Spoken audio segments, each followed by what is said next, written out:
ایک صحابی آئے، یا رسول اللہ میرا جو پڑوسی ہے نا اس کی کھجور ایسے ٹیڑھی ہے، تو اس کے کچھ شاخیں میرے گھر میں ہیں، جب کھجور پکنے پر آتی ہے تو اس کے ڈوکے گرتے ہیں، میرے بچے اٹھا کے کھانے لگتے ہیں تو بھاگ کر آتا ان کو منہ سے نکال دیتے، تو آپ اس سے کہ تھوڑی منت کر لیں کہ اتنی زیادتی نہ کرے، گری پڑی کھجور تو کام ہی کھا جاندہ ہے، طوطا بھی کھا جاندہ ہے، جے کسی بچے کھا لی تو کڑی گل ہو گئی۔ تو آپ نے اس کو بلایا، وہ تھا منافق۔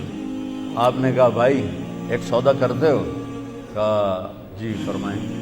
کہا یہ کھجور مجھے دے دو اور اس کے بدلے میں تمہیں جنت میں کھجور لے کر دیتا ہوں۔ تو کہنے لگا یا رسول اللہ اگر آپ کسی اور کھجور کا کہتے میں قربان کر دیتا، اصل میں یہ میرے بیوی کو بچوں کو بہت پسند ہے، میں معافی چاہتا ہوں، میں یہ نہیں دے سکتا ہوں۔ وہ تھا بڑوا منافق آئی، اس سے گل کرنی آئی۔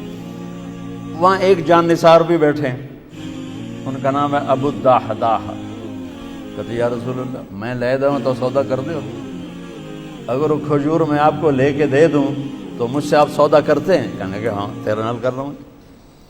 تو وہ پہنچ گئے اس کے پیچھے، کہنے لگے میاں کھجور بیچنی ہے ہی؟ جا جا میں اللہ دے نبی نے نہیں دیتی تینوں کدو دے؟ اس نے کہا میاں تو منہ ہو تو کچھ بول، کوئی قیمت تلا۔ اس نے کہا میں بیچنی ہی نہیں۔ وہ بابا تو کوئی قیمت تلا۔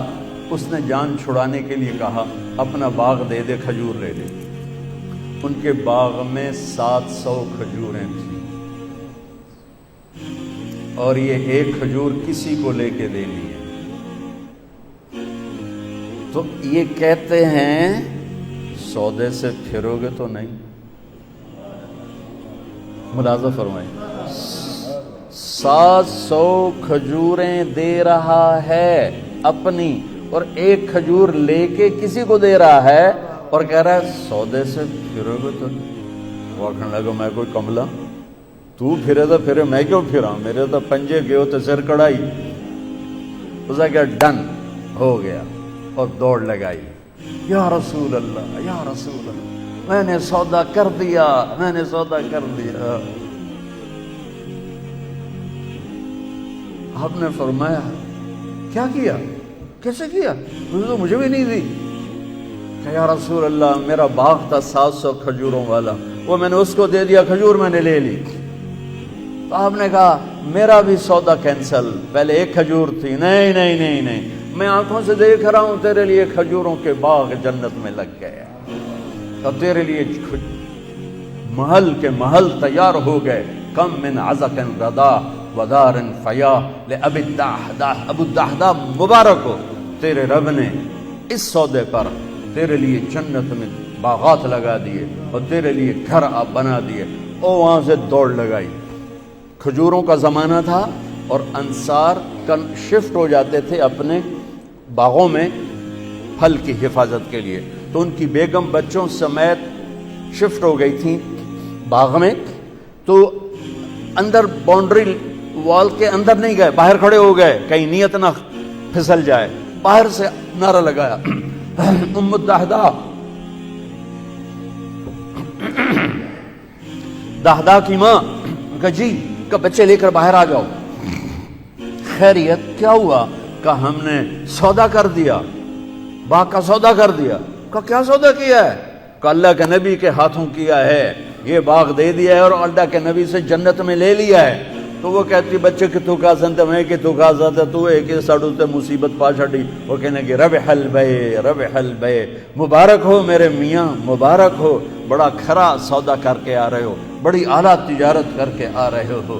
فلا وربك لا يؤمنون حتى يحكموك فيما شجر بينهم ثم لا يجدوا في أنفسهم حرجا مما قضيت ويسلموا تسليما۔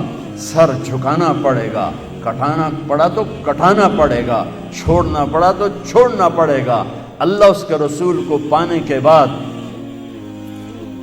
ہر مصیبت آسان ہے، ہر نقصان نفع ہے، نفع بھی نفع ہے، نقصان بھی نفع ہے۔ حسین کو جان بچانے کے لیے ایک بول کی ضرورت تھی، ایک بول، صرف ایک بول، صرف ایک بول۔ اور یہ کون سی ہستی ذبح ہوئی ہے؟ جسے میرے نبی نے سر سے لے کر پاؤں تک اپنے بوسوں سے منور کیا ہو؟ جب ابن زیاد چھڑی مار رہا تھا کٹے ہوئے سر کے پر، اور ایک چھڑی آ کے لگی ہونٹوں پر، پھر اس نے دوسری ماری، وہ لگی، پھر اس نے تیسری ماری، تو حضرت ابو برزہ اسلمی کھڑے ہو گئے اور رونے لگے اور کہا کمبخت، یہ چھڑی یہاں سے ہٹا، میں نے یہاں نبی کے ہونٹوں کو لگتے ہوئے دیکھا ہوا ہے۔ تو میرے بھائی بہنوں، فلسفہ یہ ہے کہ اللہ کو پانے کے لیے جتنی بڑی قربانی دینی پڑے دی جاؤ۔